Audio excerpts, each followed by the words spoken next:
This Thursday marks 50 years since former Ethiopian Emperor Haile Selassie was deposed, overthrowing a monarchy that had ruled the country for 700 years.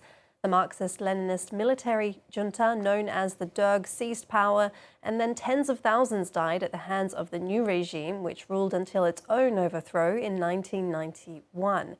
Well, for more analysis on this, we can bring in Martin Plaut, who's a senior research fellow at the University of London and the former Africa editor for the BBC World Service. Thank you very much for speaking to us on France 24.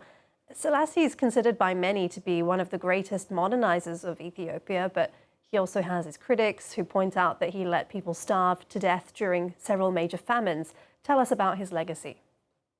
Well, he was someone, as you rightly say, who linked the country back to almost biblical times, because Mekonnen, the second, who was the emperor that he took over from in 1913, when he died, well, actually, it was 3 years later that Haile Selassie takes over.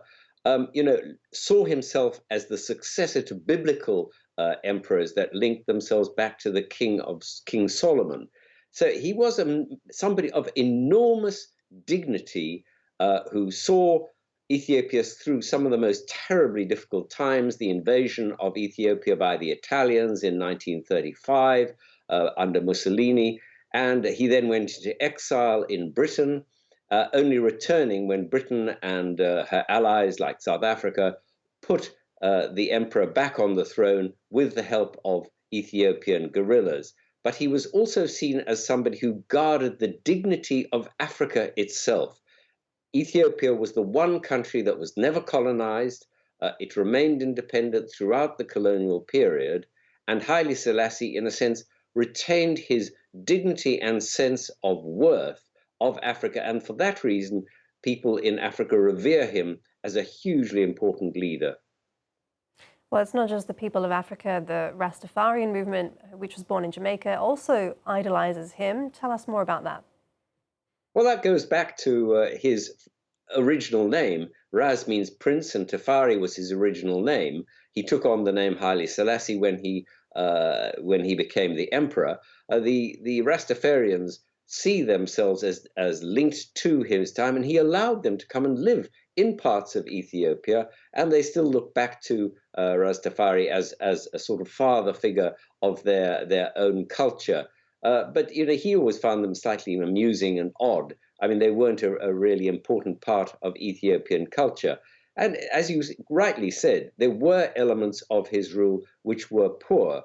I mean, he didn't really deal with the famine of 1973 to 74, when 200,000 people died, with any great success. I mean, he was compassionate.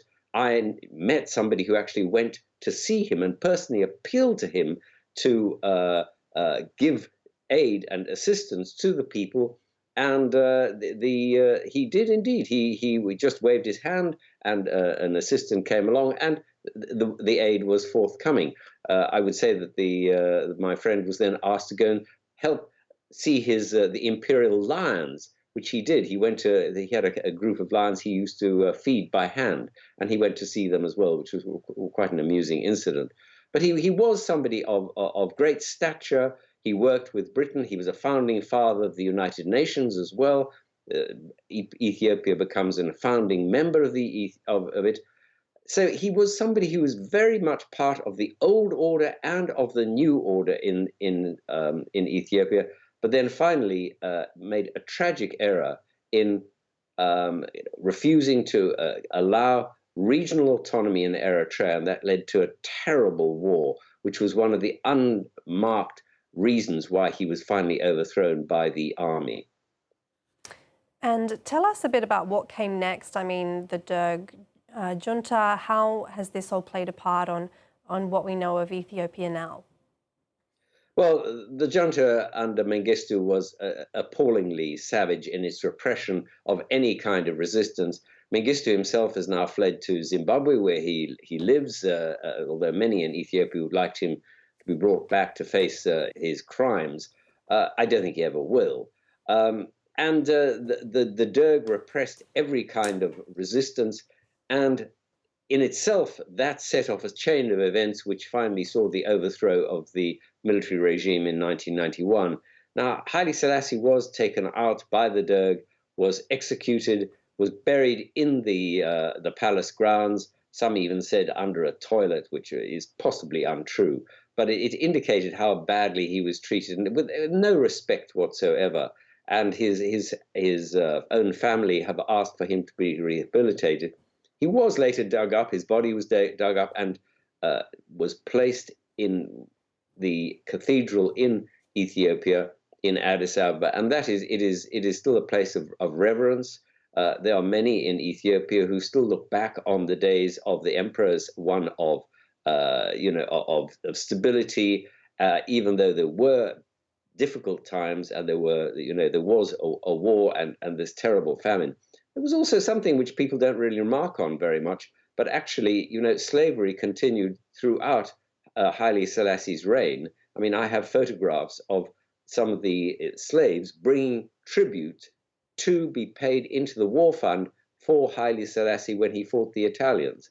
So he's a very contradictory figure, one who links the ancient past of Ethiopia to its current situation, and therefore is, of course, highly controversial, but still a figure of great respect across Africa.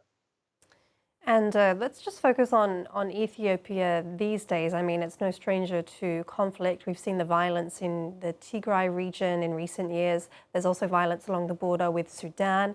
Perhaps this is a loaded question, but how do you see Ethiopia coming out of this, and will it ever reach a kind of stability? Well, Ethiopia has never been really a stable country. The princes always used to fight each other. And after the Menelik regime came, emperor was in the 19th century, they expanded to a huge area. The size of Ethiopia doubled, if not trebled.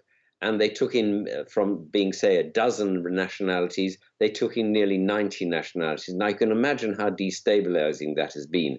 And the fight between the center and the periphery, in a sense, and all these different groups has continued ever since. At the same time, it is growing fast now under Prime Minister Abiy. There are a lot of questions about how he has ruled as well, and he is now in conflict with Somalia over whether Somaliland should become an independent state, which is a very controversial issue. The current prime minister would like to have an Ethiopian navy once more, even though it has no coastline.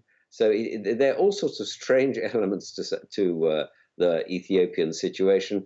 And the Egyptians are now on a collision course with the Ethiopians because a huge dam has been built across the Blue Nile. Now, it's only a hydroelectric dam, so it doesn't use the water, but the Egyptians are furious that they do not any longer control one of the main tributaries to the Nile, which is, in essence, their only source of water, since almost no water falls on Egypt itself.